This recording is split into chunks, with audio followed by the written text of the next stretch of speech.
Yo, what is going on, everybody? Welcome back to Blitz Sports Media. I'm Ryan Lincoln. I'm back with my co-host, Brady Penn. We are on the Blitz angle tonight, and we just had one of the most disgusting, horrendous, however you want to call it, Thursday night football games we've gotten since Thursday night football relaunched to the Amazon Prime. This kind of gave me the Indianapolis Colts, Denver Broncos vibes that we got not too long ago on there. Brady, what's your initial takeaways from the Rams field goal fest win? Well, we talked last night about how the 49ers were playing for their lives and their playoffs were pretty much starting tonight, and, well, they're over. I mean, 49ers are dead.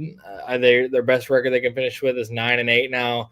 I don't really even know if I see that happening, but they just left way too many plays out there on the field tonight. And it felt like the only two 49er players on offense that came to play were Kittle and Garendo.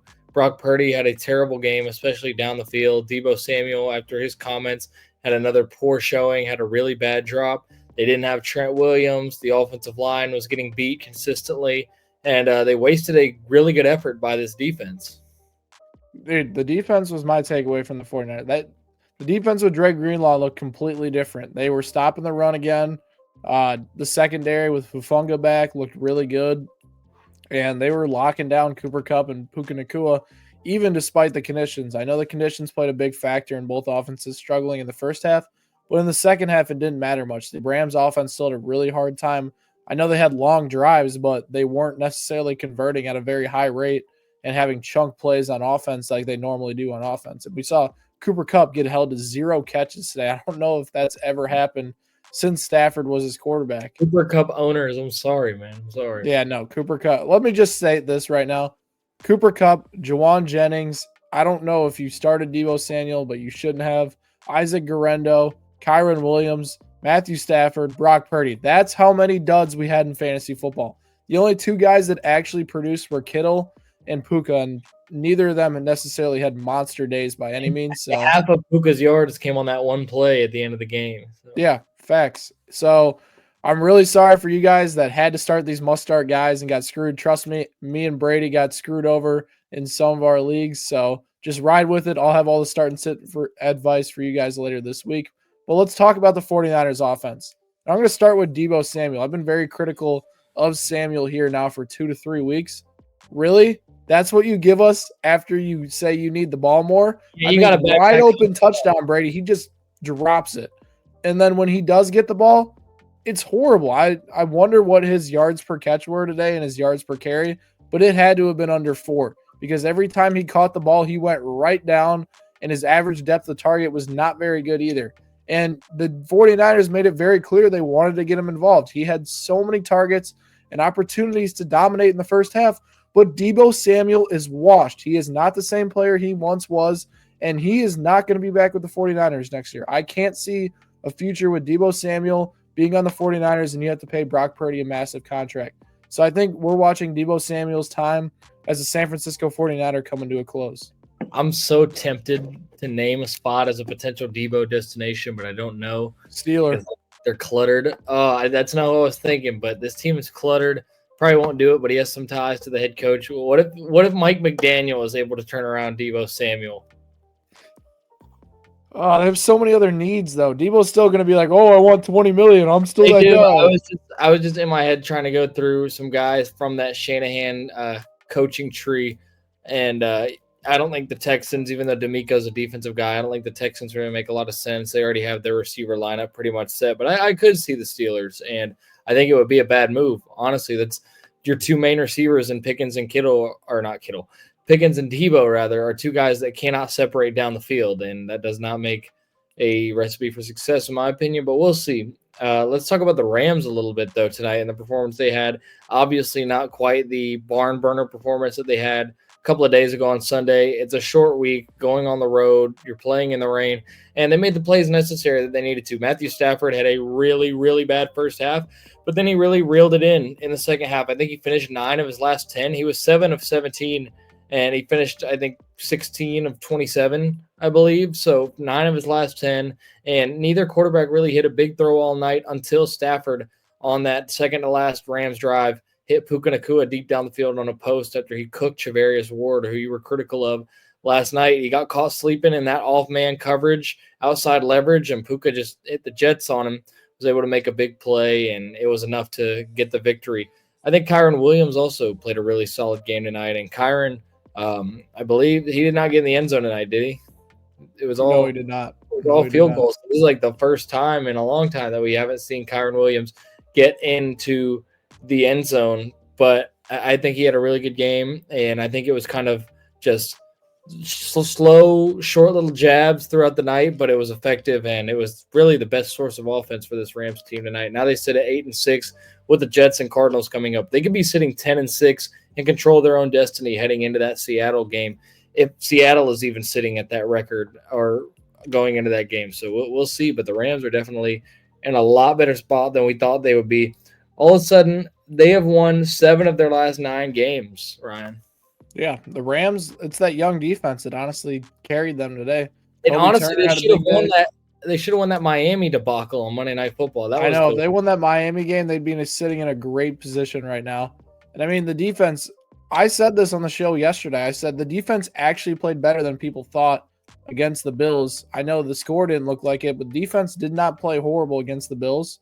And, you know, I expected them to be decent tonight, and they were more than decent. They played great tonight. The young front they have is really Toby Turner, Jerod Verse. Those two guys are absolute dogs for them, and they rebuilt that defense pretty quick. I'm interested to see what pieces they bring into that defense next season to keep the youth movement on that defense and make it better. What do you say? They need secondary help, and for them, I'm trying to get a cornerback, and I like Jahdae Barron from Texas. He just won the Thorpe Award tonight. I could see them bringing in a veteran safety too. Javon Holland, Budda Baker could be 2 options they go for this offseason as well. And then you talk about the offensive side of the ball. Kyron Williams might not be a flashy football player, but that guy is one of the grittiest running backs in the NFL right now. He constantly falls forward. He is a workhorse running back despite being a pretty small guy. And he's going to get his 20 touches. He's going to probably average slightly over 4 yards a carry, but it's going to wear a defense down over time. And when you have a guy like that, and then Puka Nacua and Cooper Kupp, a defense has to worry about as well, that's a nightmare for opposing defenses. I've been mentioning this now for weeks. Don't let the Rams get hot. Don't let the Rams get hot. And here they are, 7 of their last 9 that you mentioned, and they're coming, Seattle. If Seattle drops this game against the Packers, the Rams hold the tiebreaker right now over the Seahawks due to head-to-head matchups. And I'm not sure, man. I really do think this Rams team is poised for a postseason run and could be a sneaky pick to make a deep playoff run. I do think that Mike McDonald has the Seattle defense playing really, really well right now. And ever since the bye week and acquiring Ernest Jones, they've been a top 5 unit in the league. So I think that them matching up against the Rams offense would be interesting, but I'm with you. I think you got to lean with the Rams right now. But one thing that was interesting was the discrepancy between their third down efficiency on Sunday versus tonight. I mean, they were horrible on third downs in that game against Buffalo, and they were really good against Buffalo. Sorry, they were horrible tonight, and it was interesting to see. I mean, once you get in the playoffs, if you play the way they did tonight in the first half on offense, you're probably dead. So they definitely do have some things to clean up, but I'm with you that they should be the front runner in the NFC West right now. The Niners are done. The Cardinals, if they're alive at all, are on their very last breath on their deathbed, and the Seahawks are in a decent position. But I mean, the Rams have more talent, they have more experience, they have better and more experienced coaching. So I lean with LA. So what is your take right now on the Sean McVay dominance of Kyle Shanahan as of late? Shanahan under 200 yards today, didn't look very efficient at all based on what they were calling. I was very critical earlier of them scheming up so much for Deebo Samuel. How much does Kyle Shanahan deserve blame for this loss? You know, I can't blame him too much tonight just because, I mean, he's not dealing with his real offense right now. No Trent Williams, no Christian McCaffrey, no Brandon Ayuk, and not even any Jordan Mason. So it's tough to put a whole ton on him, but at the same time, you're one of the most innovative and creative offensive minds. You got to find a way to make throws and plays easier for Purdy. And really, Purdy only looked comfortable throwing it to George Kittle. The offensive line was collapsing consistently. We mentioned that Rams front. And I think that this year has shown that the Niners should not be in a hurry to pay Brock Purdy. I am a Brock Purdy fan. Last year, I thought he played really, really well. I think even if you can attribute part of it to not having his supporting cast around him, Brock Purdy has been disappointing this year. And he certainly has not looked like a quarterback that warrants a $60 million contract. If I'm the 49ers, I've floated this idea a little bit.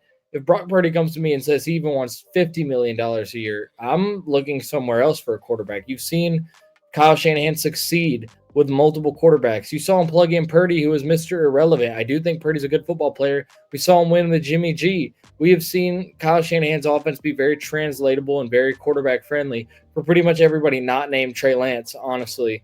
So I think that Trey Lance, the guy they actually drafted really high too. Right. If he comes to you, you might have to look elsewhere. And what if we saw Brock Purdy ask for that kind of money and then we get Sam Darnold in San Fran again? That would be spicy right there. Yeah. That would be interesting. What's interesting is the 49ers, Kirk Herbstreit mentioned this on the broadcast. They've had that run. They've been in the Super Bowl now 2 years out of the last 4, in the NFC Championship 3 of the last 4, right? He mentioned this team might be tired. They might be drained. Like, they've had long postseason runs over the past few years, and it might be the end of the 49ers dominance. I'm not going to go that far and say that. They have a lot of very good players locked up under contracts right now. Is good enough to but the NFC West is a tough division. That I can get behind. I don't think the 49ers are going to run away with this division like they have in the past. I mean, even in the past, it's been tough for them to win this division, as for the Rams being a really good team as well. What I'll say with the 49ers future, you nailed it on the head. Brock Purdy, man. Are we going to pay this guy $50+ million for him to play average football? I don't know. I don't know if they're going to sign up for that when they can get a guy like Sam Darnold, potentially cheaper, who's looked really good in Minnesota. You could go back to the draft here in the next few years, and Purdy could bring in a hefty package. I'm sure some teams would be willing to pay Brock Purdy based on his production, but ultimately I think they are going to wind up paying Brock Purdy, and that's going to gut this roster. It really is. Hey, I actually kind of am with you. I think John Lynch could make the mistake of paying Purdy. A name just came to my mind. It's spicy. A lot of people would say, what are the 49ers doing if they did it? If there was a replacement quarterback to look for, Will Levis could thrive. No, I'm not buying into it. No, I'm so serious. And there's a 99.9% chance it doesn't happen. There's a good chance they end up paying Purdy, and this is all just for not this discussion. But I am telling you, Will Levis is a talented quarterback. It is a quarterback-friendly offense, like I said, that seems to limit turnover ability. It's a lot of open reads in space, RPO looks, and stuff like that. Dude's talented. He can run. He's got a cannon. If they look for a replacement and the options are thin, I mean, Titans could be moving on from him anyways. I'm saying, just stay with me here. If they look elsewhere, I think Kyle Shanahan would have an aneurysm trying to coach Will Levis after watching some of the plays. I mean, he does it to Brock Purdy, and Brock Purdy's made his fair share of mistakes this season. But could you imagine grilling Will Levis based on the stuff he's done this year? I think part of the issue for Levis is that his coaching right now is not good. Callahan's not horrible. I'm not bought in on Brian Callahan it's hard to buy into him just because of how bad they've been this year. But like, it's there. They have plays that look good. I don't know. It's hard to judge Callahan yet. Well, yeah, we'll see. One other thing before we go that's interesting, just it's related to my team. I saw a report yesterday about Jerod Mayo. We've gone back and forth on whether Mayo will be safe regardless of what happens this year, or if he's a potential one-and-done guy. And I lean towards he will get a year 2 with May, but a report came out that 2 things about Robert Kraft and Jonathan Kraft. One, Robert Kraft, if the Patriots finish this season just really bad and they're getting blown out or they look terrible, Kraft, quote unquote, will not hesitate to cut his losses and get rid of Mayo after 1 year if he feels that he made a mistake in hiring him. And then Jonathan Kraft, apparently throughout the whole coaching process, obviously he's the heir to his father, Robert. He's like the next guy that's going to be the chairman. He's kind of already behind the scenes, I think, pulling more of the strings than Robert Kraft is at this point. But he was not on board with the Jerod Mayo thing. He wanted to interview other candidates. He wasn't big on bringing Jerod Mayo in as the head coach, and feels even more strongly about that now, supposedly, according to Patriots insiders. So I don't know. I think that Jerod Mayo, there's a better chance than people think that he could be a one and done. Yeah, it'll definitely be interesting to see. I would love to see them bringing in an offensive mind and kind of change the culture in New England, where it's been very similar now over the past 2-3 decades. you mentioned Vrabel the other day, and if the Patriots were to fire Mayo, I wanted Vrabel last year in New England. He's a former Patriot, and if there is a defensive guy to go with, like I said to you the other day, it is Vrabel. I would go with an offensive guy, but if they fired Mayo and went with Mike Vrabel, I would not be upset at that.